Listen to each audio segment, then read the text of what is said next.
Président de la République togolaise et sous l'égide du ministère du Commerce, de l'Artisanat et de la Consommation locale, le CETEF Togo 2000 organise du 22 novembre au 8 décembre 2024 la 19e édition de la Foire internationale de Lomé.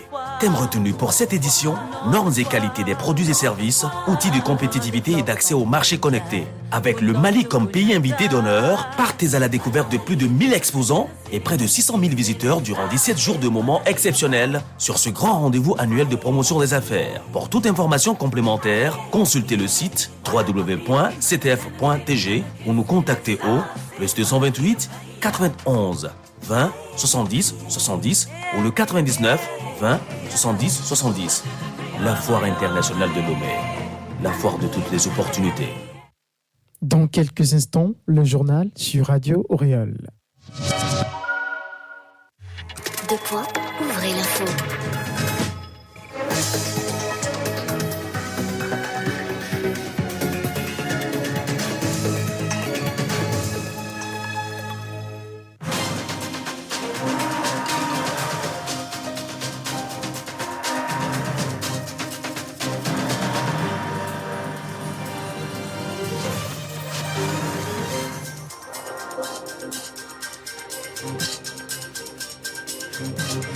C'est l'heure des informations nationales et internationales sur la radio Auréole et la radio partenaire KFM de Pelé. Mesdames et messieurs, bonsoir et bienvenue. Au sommaire au Togo, les députés renforcent leurs capacités sur les fondamentaux de l'égalité de genre et de la budgétisation sensible au genre. Le Conseil des ministres tenu hier mardi sous la présidence du chef de l'État, Faure Gnassingbé, a adopté un projet de loi de finances exercice 2025 au cours des travaux. Les détails à suivre en début d'édition. Et puis Togocom devient Yas Togo. Pourquoi ce changement d'identité? Les raisons sont à découvrir dans ce journal.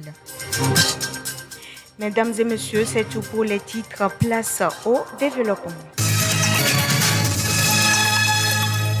Messieurs et dames, une fois encore, bienvenue au journal. Au Togo, le Conseil des ministres s'est réuni ce mardi 26 novembre 2024 à Lomé. Les travaux ont été présidés par le chef de l'État, Faure Gnassingbé. Le Conseil a adopté un projet de loi de finances exercice 2025. Le projet de budget exercice 2025 présenté s'équilibre en ressources et charges pour un montant de 2394,2 milliards de francs CFA contre 2179,1 milliards de francs CFA dans la loi de finances 2024, soit une hausse de 9,9%. Le gouvernement projette un déficit budgétaire qui s'établirait à 3% du PIB en 2025 contre 6,7% en 2023 et une prévision de 5,9% en 2024. Faut-il le rappeler, le Togo enregistre une croissance de 6,6% en 2024 et qui devrait atteindre 6,8% en 2025.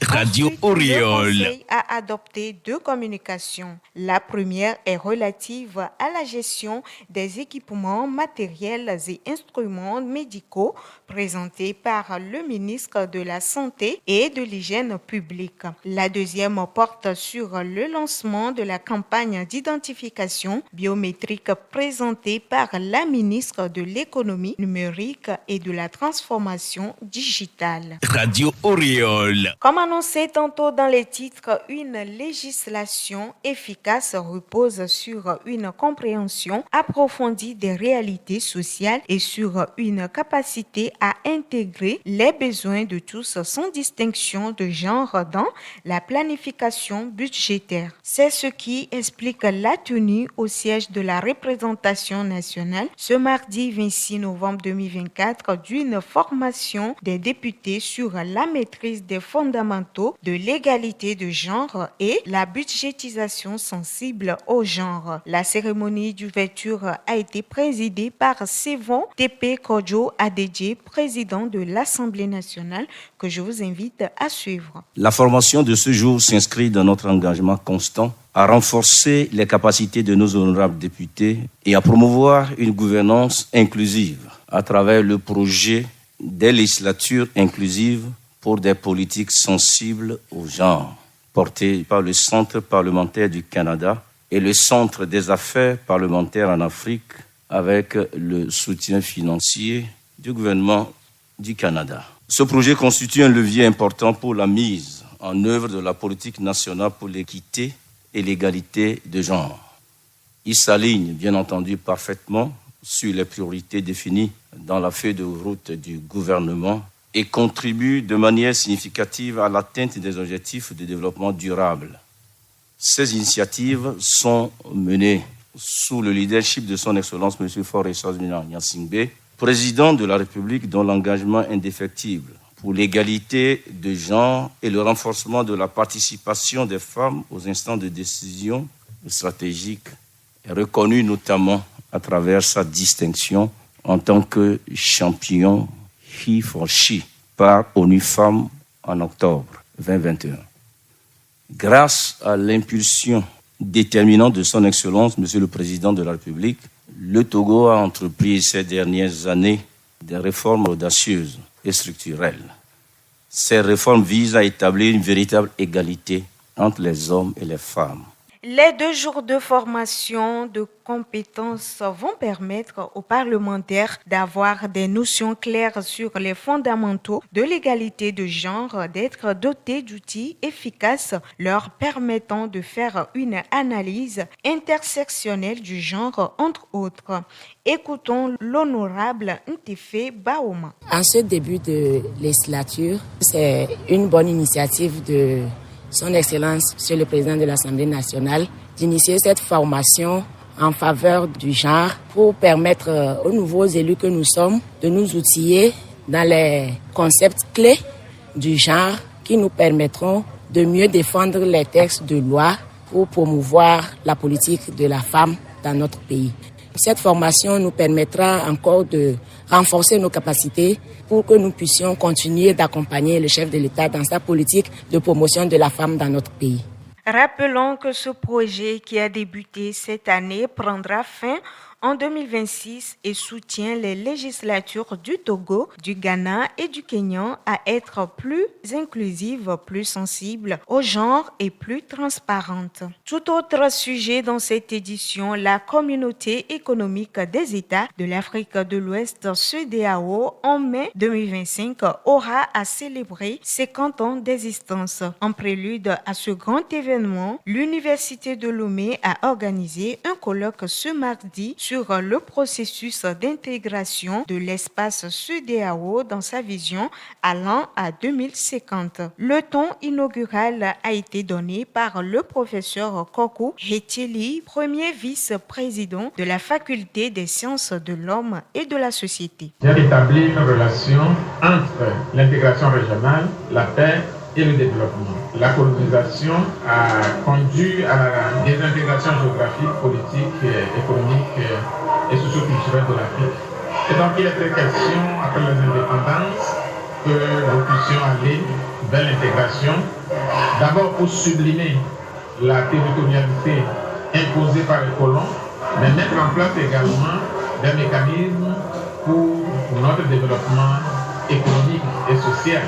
Sans un espace régional, un grand espace, nos économies ne peuvent pas prospérer.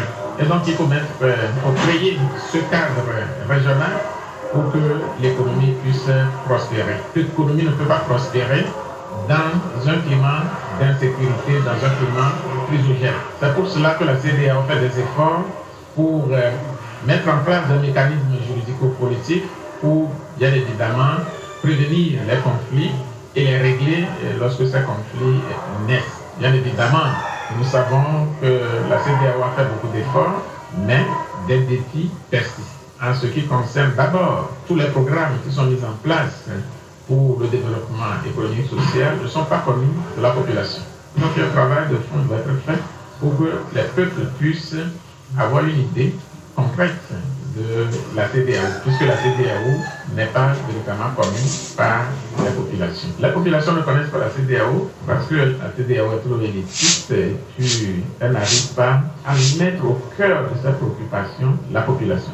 Vous venez de suivre le professeur Koko Etieli, premier vice-président de la faculté des sciences de l'homme et de la société à l'université de Lomé. Togocom devient YAS et Timoni s'appelle désormais Miss. Au Togo, l'opérateur de télécommunications Togocom change de nom et s'appelle désormais YAS Togo. La nouvelle dénomination a été officialisée ce mardi 25 novembre à Lomé, mais aussi simultanément dans 4 autres pays d'Afrique, à savoir le Sénégal, la Tanzanie, Madagascar et les Comores. Écoutons Pierre-Antoine Le Gagnard, directeur général de YAS Togo, sur les raisons de ce changement d'identité. Tout d'abord, on quitte Togocom avec plaisir et on est très fiers de ce qu'a réalisé la marque Togocom au Togo avec le développement des télécoms depuis la création de Togo Télécom en 1998.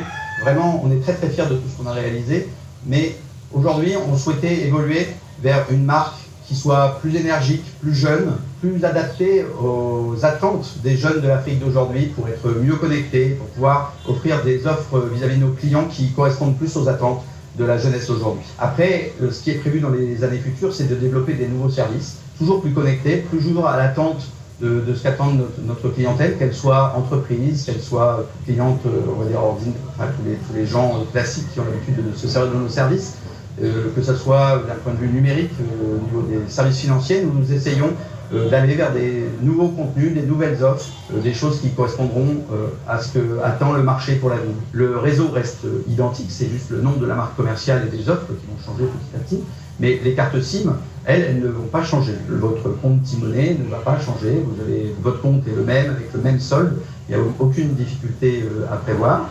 Ce qui va se passer, c'est que petit à petit, les SIM seront mises à jour et vous verrez apparaître la nouvelle marque sur vos téléphones. Ça apparaîtra, il y aura Alias au lieu de Togocel ou Togo Télécom, ce sont des cas.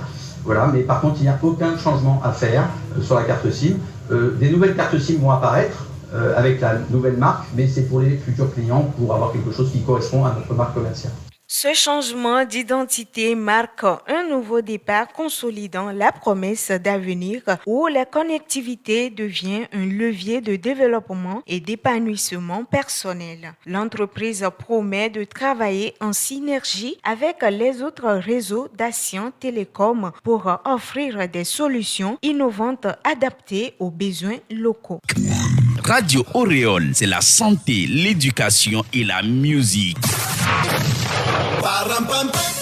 Hors de nos frontières à présent, pour la première fois depuis 2 mois, les habitants de Beyrouth, du sud Liban et de la Bekaa et autres régions se sont réveillés sans entendre le vrombissement inquiétant d'un drone ou le bang d'un avion de chasse. En effet, le Liban et Israël ont conclu mardi un accord de cessez-le-feu. Dans un communiqué, l'armée libanaise a annoncé le début de son déploiement dans le sud du pays. Elle appelle les déplacés à ne pas regagner immédiatement leur village avant le retrait de l'armée israélienne. Depuis octobre, le pays a été la cible des bombardements israéliens. Les troupes de l'État hébreu ont même fait des incursions terrestres avec des blindés. En ligne de mire, le Hezbollah, ces affrontements sont la conséquence directe des attaques menées par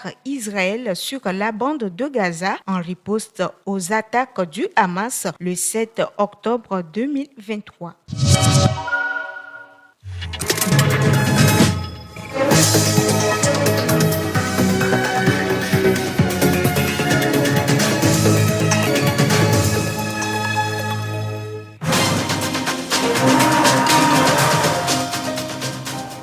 Et c'est sur ces informations que nous prenons congé de vous. Merci à vous tous qui l'avez suivi partout ailleurs. Et merci à Féton pour la compagnie technique. Et merci à toute l'équipe rédactionnelle de la radio Auréole. Présentation, Rola Seclou. Nos programmes se poursuivent. Restez toujours avec nous.